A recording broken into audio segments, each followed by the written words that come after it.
Meron ditong 3.5 ang halaga. Meron pang pizza, no? April 1 to 30, 2024. So ayan, no?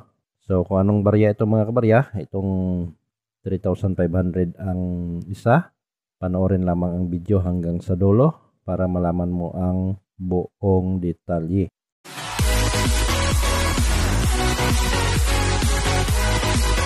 Hello, magandang araw mga kabarya. Welcome back to OMG TV channel. Okay?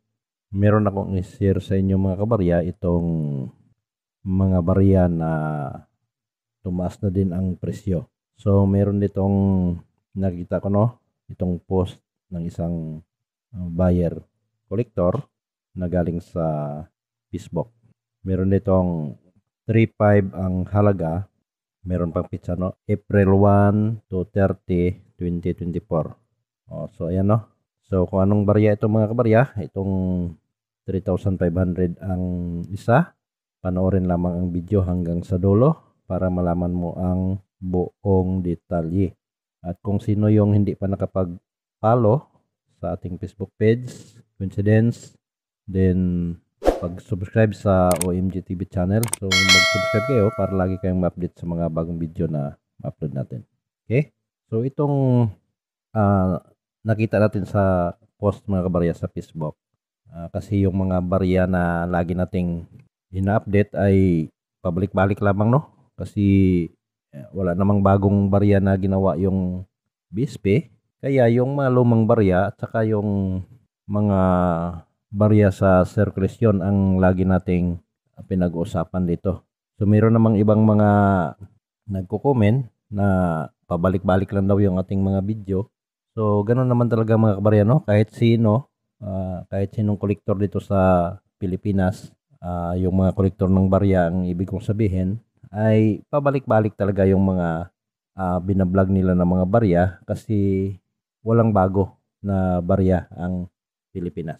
Okay, so tulad din dito sa OMG, yung ating laging ina-update or ginagawa ng video itong mga barya ng BSP at saka NGC. So ito ngayon mga kabarya, ang baryang sinabi dito ng isang buyer collector, bilhin ko na kung sino ang may labas kwelyo dyan. 3.5 ang halaga. Merong pizza, no? April 1 to 30, 2024. Let's go. So yan sabi niya. So ito nga mga kabarya, no? So ano bang barya ito? Ito yung mga lagpas kwelyo na 20 pesos coin. So ang 20 pesos na coin ay napakarami yung mga parang sinasabi nilang error dito. Lalo na yung lagpas kwelyo, touching head sa inner circle. Then yung iba naman ay RDA. So ang kadalasan nitong parang naging controversial yung lagpas kwelyo kasi may bumibili dati na 5K ang isa. So yun pala ay hindi naman totoo. So palabas lamang yun, no? Yung mga pambili na yun. Kahit sino kasi ang pwedeng maggawa ng video na sinasabi niyang bumibili siya pero palabas lang. So itong mga lagpas kwelyo na 20 pesos mga kabarya ay sa ngayon hindi pa ito valuable. So meron lamang siyang presyo siguro na lagpas lang ang kunti sa kanyang face value. Then hindi kasi ito error.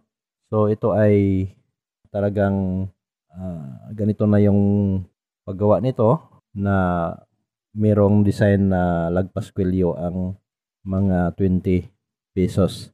Siguro yung sobra naman ang lagpas niya mga kabarya at merong tinamaan ng mga pangalan na hindi na normal tingnan. So yun siguro ang masasabi nating error. Okay? So ngayon itong lagpas kwelyo na ito, sinasabi dito ng isang buyer na bibilhin niya ng 3.5 ang isang piraso.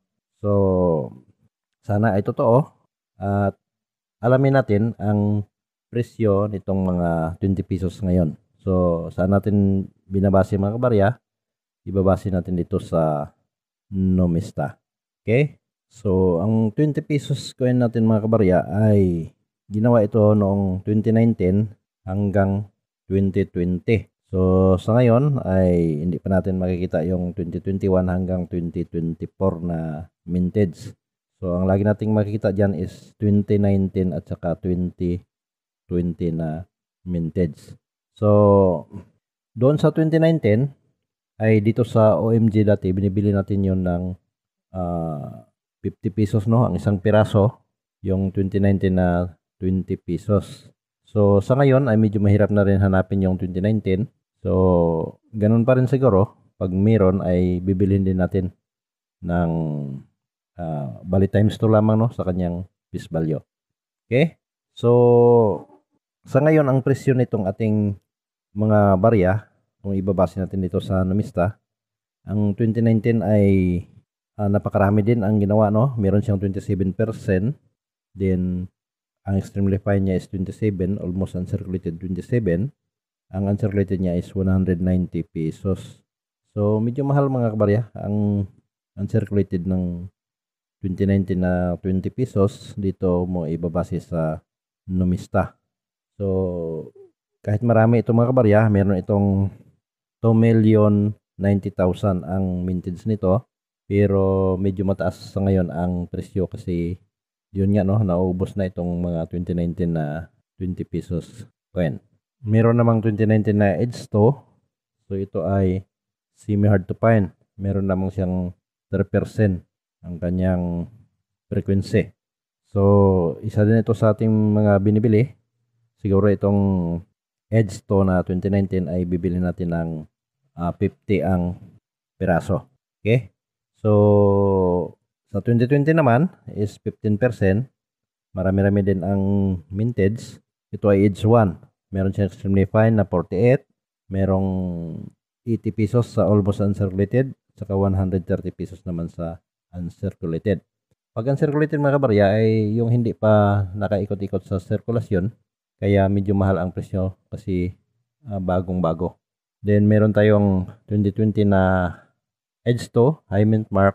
So meron itong extremely fine sa ngayon na 160 pesos ang kanyang presyo. So tumaas na si mga kabarya kung ibabase natin ito sa Numista. Okay? So itong mga Edge 2 na high mint mark na 20 pesos ay lagi nating binibili. So binibili ko to dati ng 100 ang isang piraso kasi nga yung sa Lazada ay 120. Then binibili ko ito ng 100 dati kasi mas malaki ang shipping fee pag ipadala natin, no? At kung doon ka naman sa Lazada kukuha ay mura lamang yung shipping fee. Kaya nga medyo binabaan ko yung bili ko dati. So marami-rami na rin akong nabili nito mga 2020 na 20 pesos high mint mark. Then meron namang Edge 2 na low mint mark. So meron siya extremely fine na 21 pesos. Then Edge 3 na 2020, extremely fine 77, almost uncirculated 77, 140 ang uncirculated. Then itong Edge 4 na 20 pesos.